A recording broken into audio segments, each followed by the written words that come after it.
Fala comigo, sou o professor Marco Abreu e eu estou virtualmente aqui hoje no Parque Ipanema porque o tema do bloco número 2 é meio ambiente, então roda o vídeo aí. Geografia do sexto ano do bloco 02, elas começam aqui na página 24 do seu bloco e a atividade 12, ela pede a seguinte habilidade: descrever e comparar modificações das paisagens rurais e urbanas nos lugares de vivência e os usos desses lugares em diferentes tempos. E também uma habilidade de inferir uma informação implícita em um texto e de identificar o tema de um texto. Então a atividade começa com um texto sobre espaço geográfico. Diz assim: espaço geográfico é um termo utilizado pela geografia para caracterizar o lugar onde se realizam as modificações do meio ambiente feitas pelos humanos ao longo da história. Esse espaço foi transformado pela organização social, técnica e econômica daqueles que habitaram e habitam diferentes lugares. Ele também abriga todas as partes do planeta possíveis de serem analisadas, catalogadas e classificadas pelas especialidades da ciência geográfica. Em termos gerais, o espaço geográfico se difere do espaço natural, pois este último não sofre as consequências das práticas econômicas, sociais, culturais e cotidianas presentes nas sociedades que envolvem tanto o meio rural quanto o meio urbano. A localidade onde você vive é, dessa forma, um espaço geográfico, resultado do trabalho de todas as gerações que nele viveram e vivem, pois o espaço geográfico está em contínua transformação. É importante destacar que no processo de transformação dos espaços geográficos, os seres humanos têm causado diversos impactos na natureza, como a poluição dos rios e da atmosfera, a derrubada indiscriminada da vegetação e a contaminação dos solos pelo uso excessivo de fertilizantes e de agrotóxicos. Bom, esse tema espaço geográfico foi trabalhado no bloco anterior e ele aparece novamente porque é um conceito muito importante para a geografia, né? Então, muito fácil da gente definir. Espaço geográfico é o espaço, é a natureza transformada, é o meio ambiente transformado pela ação do homem ao longo de toda a história da humanidade, desde os homens da caverna até os homens modernos, da revolução atual da informação. Então, todas essas modificações elas construíram o que a gente chama de espaço geográfico. O espaço natural é aquele que ainda não sofreu nenhuma alteração humana. Nas atividades a seguir, diz assim: a primeira é transcreva do texto o trecho que difere. A palavra diferir significa diferenciar espaço geográfico do espaço natural. Então, aqui voltando no primeiro parágrafo, na última frase, diz aqui, olha, em termos gerais, ou seja, resumindo, né? O espaço geográfico se difere, olha, parece até o mesmo verbo aqui, ó, difere do espaço natural. Por quê? Qual motivo? Não, o último, né? Quem que é o último? O natural. Não sofre as consequências das práticas econômicas, sociais, culturais e cotidianas presentes nas sociedades. Sociedades de quê? De seres humanos, que envolvem tanto o meio rural quanto o meio urbano. Ou seja, espaço geográfico não está relacionado a meio urbano. O meio rural, que também sofre alteração humana, também é considerado espaço geográfico. Toda vez que é solicitado para você transcrever, você tem que apenas copiar do jeito que está no texto. Não precisa colocar suas palavras, apenas fazer uma reprodução. Na letra B diz assim: a natureza que constitui o meio ambiente e permite a vida na Terra tem limites muito claros e o mais grave é que a ação humana já atingiu alguns deles, como se pode observar nas diferentes formas de agressão à biosfera. O que é biosfera? É uma palavra que é composta aí por um radical, ó, bio significa vida, ou seja, esfera da vida.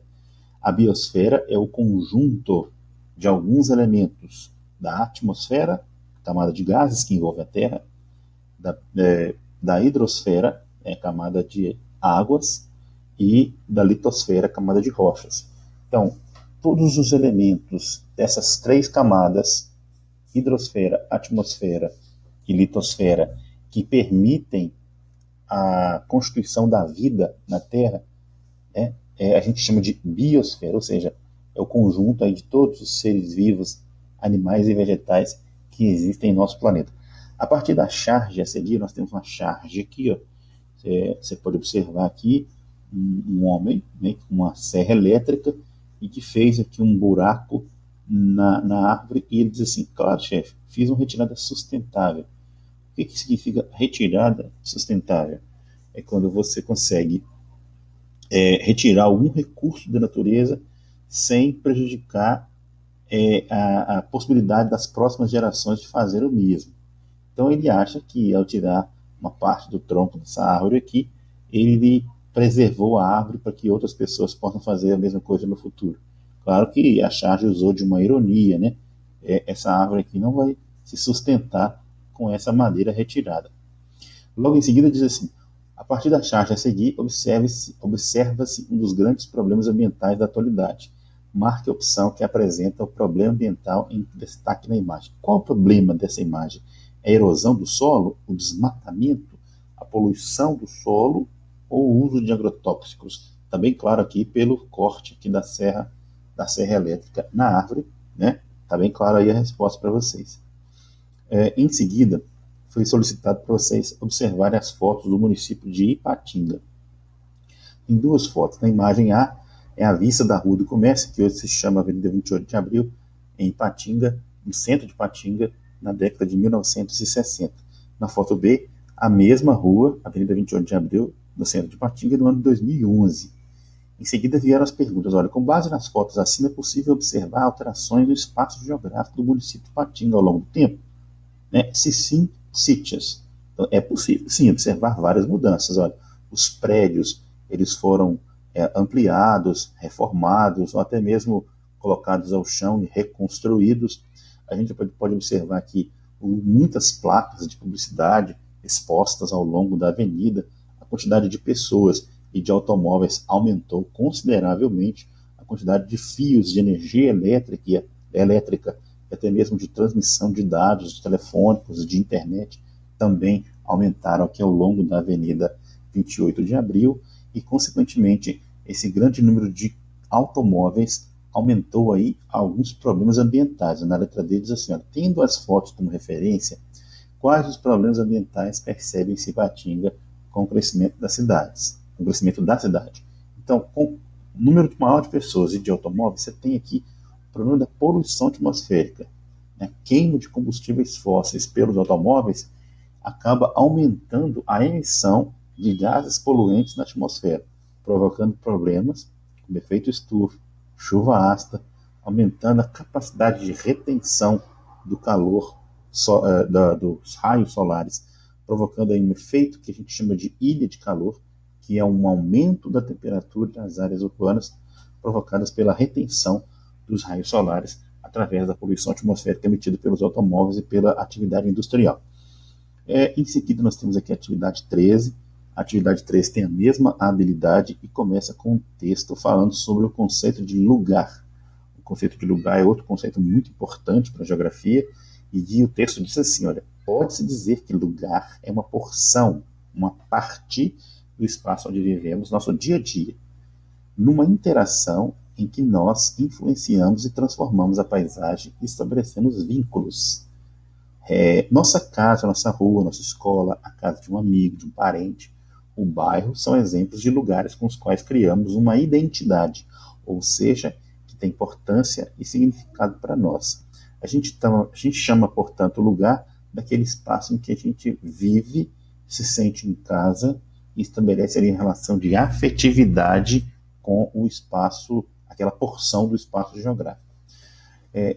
Em seguida, as atividades dizem assim, registre as atividades em folhas separadas. Letra A. Com base no trecho lido, descreva o lugar onde você mora e o seu sentimento em relação a ele. Como é o lugar que você mora? Como é a rua em que você mora? Que elementos da natureza e elementos humanos existem na rua em que você mora? Qual é a paisagem que você consegue ver da janela da sua casa? Né? E qual é a relação que você tem com esse lugar? Você gosta? Você se sente em casa? Como que é a sua relação com o seu lugar? Na letra B diz assim, quais os problemas ambientais se fazem presentes nesse lugar onde você mora? Quais ações poderiam ser tomadas para amenizar, ou seja, para diminuir, ou até mesmo resolver esses problemas? Há problema de lixo na sua rua? Há problema de esgoto? Há problema de poluição atmosférica? Há problema de pó emitido pelas usinas siderúrgicas? Há o problema do desmatamento, da derrubada de árvores? Há problemas de animais na rua Então você vai relatar aqui quais os problemas ambientais você consegue perceber no bairro, na praça em que você mora. Agora solte a sua imaginação e faça um desenho do lugar onde você mora. Em seguida, nós temos um outro trecho de texto, cujo título é Declaração Universal dos Direitos da Água.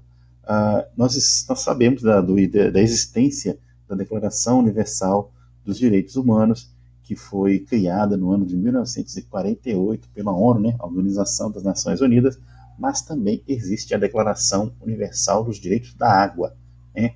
E o trecho do texto diz assim: a presente Declaração Universal dos Direitos da Água foi proclamada tendo como objetivo atingir todos os indivíduos, todos os povos, todas as nações, para que todos os seres humanos, tendo esta declaração constantemente presente no espírito, se esforcem através da educação e do ensino em desenvolver o respeito aos direitos e obrigações nela anunciados e assim, com medidas progressivas de ordem nacional e internacional, o seu reconhecimento e sua aplicação efetiva. A água faz parte do patrimônio do planeta. Cada continente, cada povo, cada nação, cada região, cada cidade, cada cidadão é plenamente responsável aos olhos de todos. Bom, depois uma pergunta que diz assim: qual o tema central do texto? Ou seja, esse texto está falando de quê? Qual é o assunto? Se te perguntar, acabei de ler esse texto fala sobre o quê? Então está bem claro aqui, ó, né? Bom, na letra E diz assim: a atuação inadequada do homem sobre o meio ambiente tem provocado a poluição das águas. No Brasil, vários rios agonizam. Agonizam significa que estão morrendo por receber poluentes industriais e urbanos de várias cidades. Quais medidas abaixo, se adotadas, amenizariam, ou seja, diminuiriam a situação descrita? O que a gente pode fazer para evitar a morte dos rios? Em Ipatinga nós temos aí rios importantes, né, como o Rio Doce, o Rio Piracicaba, né, e um rio que corta toda a cidade, desde a área rural, passando pela área urbana, que é o Ribeirão Ipanema. O que a gente pode fazer, então, para amenizar esses problemas da poluição na água dos rios? Plantio de árvores, espécies nativas juntas nas margens dos rios, evitar o corte das árvores, envolvimento da comunidade em campanhas pela recuperação do solo, ou tratamento de esgotos urbanos e despejos industriais, né? Então, está bem clara aqui a resposta para vocês. Na última atividade 14, também com o mesmo tema, a mesma habilidade, aliás, a mesma habilidade, né, e a desses escritores, a gente tem aqui, começa com um mapa que mostra a vegetação original do estado de Minas Gerais. A vegetação original a gente chama de o conjunto de plantas que recobrem o solo e que originalmente, ou seja, antes da ação do homem sobre a natureza, é o que existia. Então, não quer dizer que toda essa área verde, por exemplo, você vai encontrar cerrado, mas originalmente, ou seja, antes do homem alterar, o que lá existia era cerrado. Então, no estado de Minas Gerais, a gente tem uma grande parte aqui no oeste de Minas, no Triângulo Mineiro, cerrado. Cerrado é um tipo de vegetação menos densa do que a floresta tropical. É um tipo de vegetação onde as árvores elas se encontram esparçadas, ou seja, distantes umas das outras. As árvores têm baixa estatura, os troncos eles são retorcidos, a casca é mais grossa. O solo do cerrado é um solo mais raso, ácido, com grande presença de um elemento chamado alumínio, né? E entre essas árvores, muitos arbustos, formando esse tipo de vegetação aí que a gente chama de cerrado, que é muito parecido com a savana africana, que a gente vê animais de grande porte na África, como elefantes, leões, zebras, etc. Já esse tom um pouco mais claro aqui na porção leste e sudeste de Minas Gerais, a gente tem a chamada floresta tropical. A floresta tropical é uma mata atlântica, que é o tipo de vegetação da nossa cidade, de Ipatinga, e próximo a nós temos um grande exemplo, que é o Parque Estadual do Rio Doce, que é um remanescente da vegetação original da Mata Atlântica, ou seja, da floresta tropical. Em seguida nós temos essas áreas na parte central de Minas Gerais, com área de campo. Essa vegetação de campo, ela coincide com as áreas em que o relevo é mais alto, ou seja, nas áreas de serras, nas áreas mais altas, a gente tem um tipo de vegetação que é o campo, que é uma vegetação com predomínio dos chamados estratos herbáceos. O que é o estrato herbáceo? A vegetação ela pode ser dividida em estrato arbóreo, arbustivo e herbáceo. O estrato herbáceo é aquele em que a planta tem apenas folhas ligadas diretamente às raízes do solo. O estrato arbustivo é formado por galhos e folhas e o estrato arbóreo por tronco, galhos e folhas. Já nesse tipo de vegetação de campo, você tem uma vegetação rala, rasteira, né? Uma vegetação que a gente chama de gramínea, típico de áreas altas, onde o clima é mais frio. E no norte de Minas, a gente tem aqui, que o mapa está trazendo aqui para a gente, de mata seca.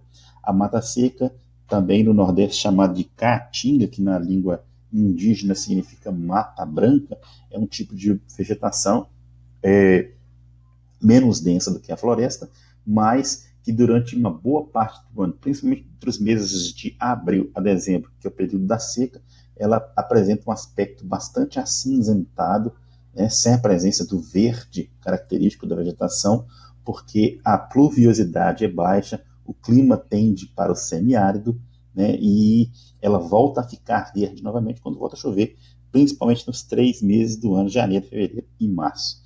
No Nordeste, repito, esse tipo de vegetação é chamado de caatinga. Já o mapa 2 mostra os tipos de clima de Minas Gerais, segundo Köppen.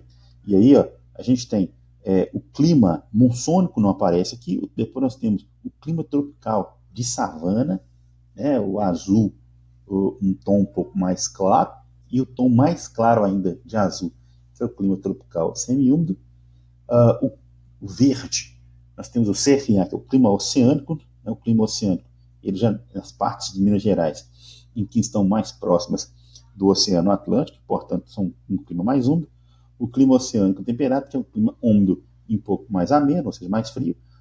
O clima subtropical, que é mais frio do que o clima oceânico, subtropical úmido, e também que conserva a umidade, e o clima subtropical de altitude, que é mais frio que o subtropical, porque a altitude é um outro elemento que influencia no clima, uma vez que quanto mais alto, ou seja, quanto maior é a distância vertical do ponto que você estiver na superfície da Terra em relação ao nível do mar, a tendência é que a temperatura caia. Depois nós temos aí 2 textos importantes, textos sobre clima. Vamos lá, vamos prestar atenção. O clima predominante no estado de Minas Gerais é o clima tropical, com inverno seco, embora também apresente em algumas áreas o clima subtropical de altitude e o clima tropical úmido. O clima tropical com inverno seco se caracteriza por apresentar uma estação chuvosa no verão, nos meses de novembro a abril, e nítida estação seca no inverno, nos meses de maio a outubro, sendo julho o mês mais seco. Essa caracterização aqui é a caracterização do clima de Patinga. É um clima que tem 2 estações, praticamente, né? Um inverno seco, né? Um inverno não tão frio, né? As médias aí, elas não passam de 18 graus, aliás, elas não reduzem a menos do que 18 graus, a média dos meses mais frios, e no inverno chove muito pouco, nos meses que constituem de maio a outubro, e depois de novembro a abril você tem uma estação quente e que chove bastante. A temperatura média do mês mais frio é superior a 18 graus centígrados. As precipitações, ou seja, as chuvas, né? Precipitação é chuva, são superiores a 750 milímetros, a unidade de medida de chuva, de pluviosidade ou de precipitação, atingindo 1.800 milímetros. Esse tipo de clima está presente no estado de Minas Gerais, nas regiões do Triângulo Mineiro, principalmente na porção oeste dessa região, praticamente toda a metade norte de Minas Gerais, e no sudeste de Minas Gerais, na região de Muriaé, Cataguases e Leopoldina. Entretanto, as temperaturas variam de acordo com o relevo, né, a altitude, como havia falado com vocês. A proximidade com o mar também interfere no clima. E a latitude, o que é latitude? A distância em graus em relação à linha do Equador. Quanto mais próximo da linha do Equador, mais quente. Quanto mais distante da linha do Equador, mais frio.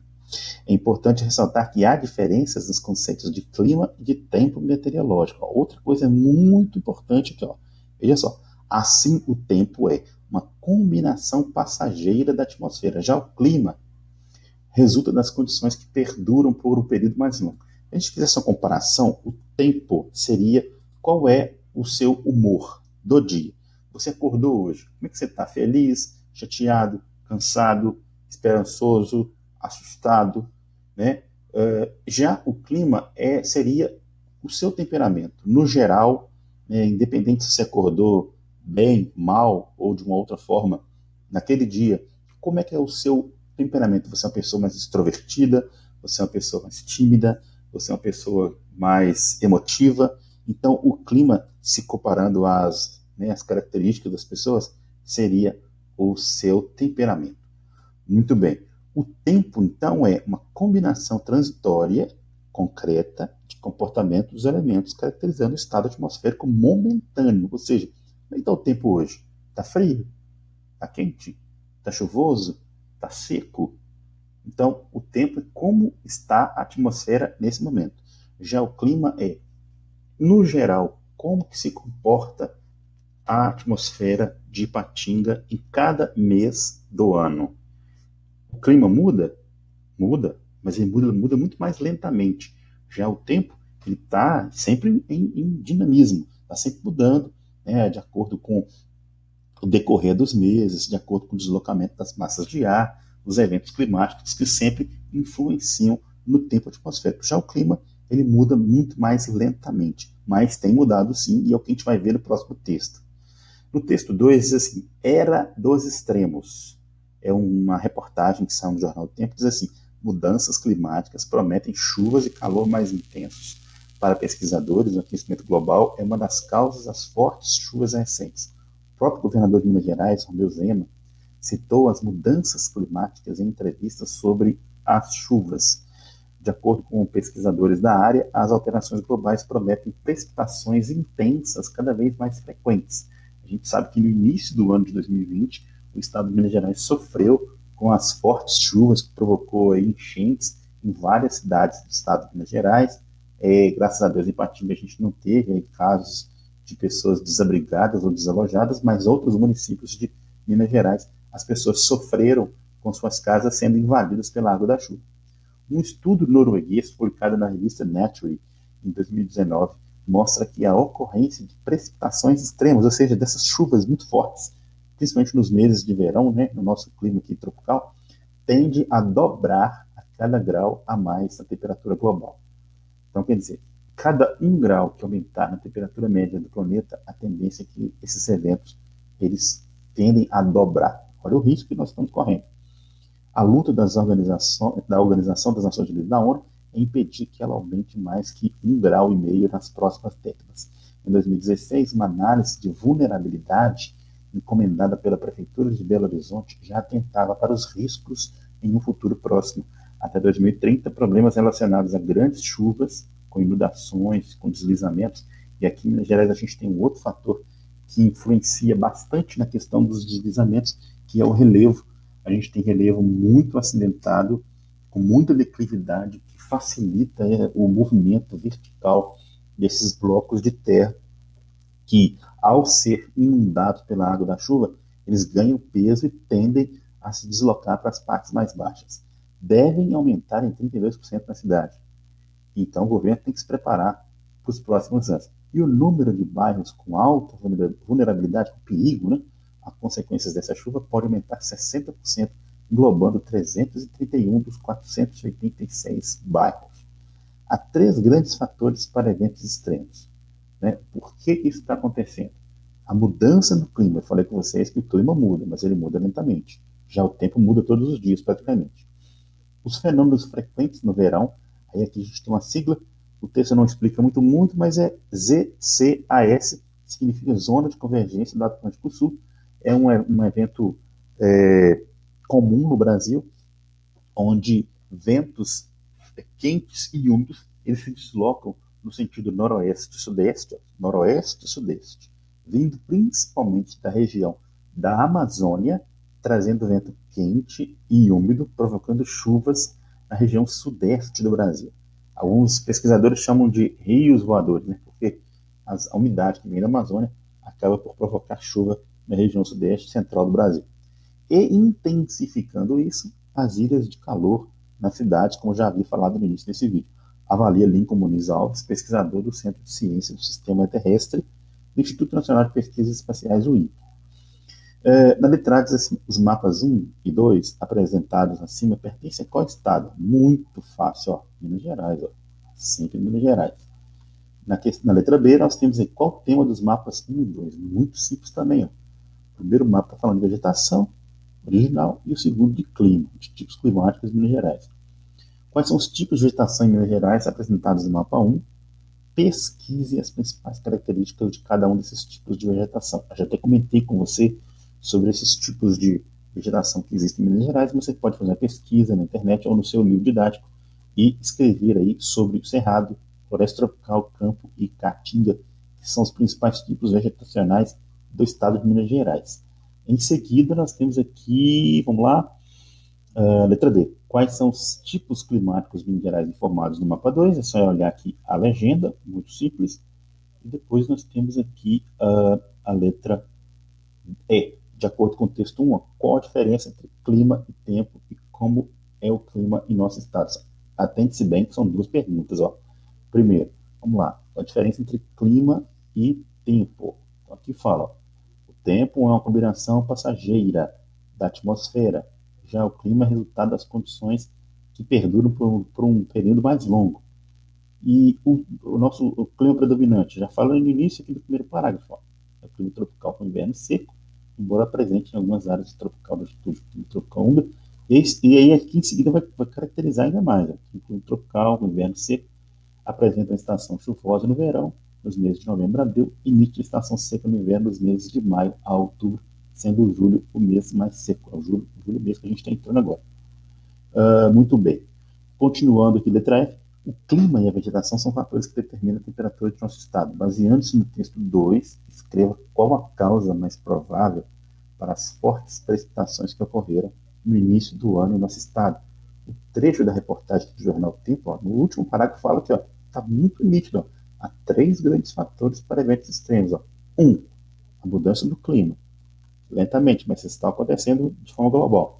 Os fenômenos frequentes no verão, a zona de convergência do Atlântico Sul, os rios voadores, os ventos quentes e úmidos que vêm da Amazônia para as regiões central e sudeste do Brasil, e as ilhas de calor na cidade. Então, o texto deixa bem claro aqui quais são esses fatores que foram responsáveis por essas chuvas intensas em Minas Gerais no início do ano. A gente tinha até esquecido por conta da pandemia, mas os mineiros sofreram bastante com essas chuvas. Na letra G e última, após ler os textos 1 e 2 e analisar os mapas 1 e 2, podemos concluir que o que a gente pode incluir? A temperatura tem aumentado somente nos períodos do ano que compreende a estação do verão. A cidade de Belo Horizonte, capital mineira, sente essas variações climáticas de forma mais intensa porque tem clima tropical de altitude. O aumento da temperatura em Minas Gerais segue uma tendência de mudanças climáticas mundial e os seus reflexos são sentidos em nosso estado. Ou Minas Gerais não sofre, não tem nada a ver com isso, com as alterações climáticas, pois o clima e a vegetação que compreende o estado não foram modificados ao longo dos anos. Tá muito fácil também. É isso aí, galera. Até a próxima. Valeu!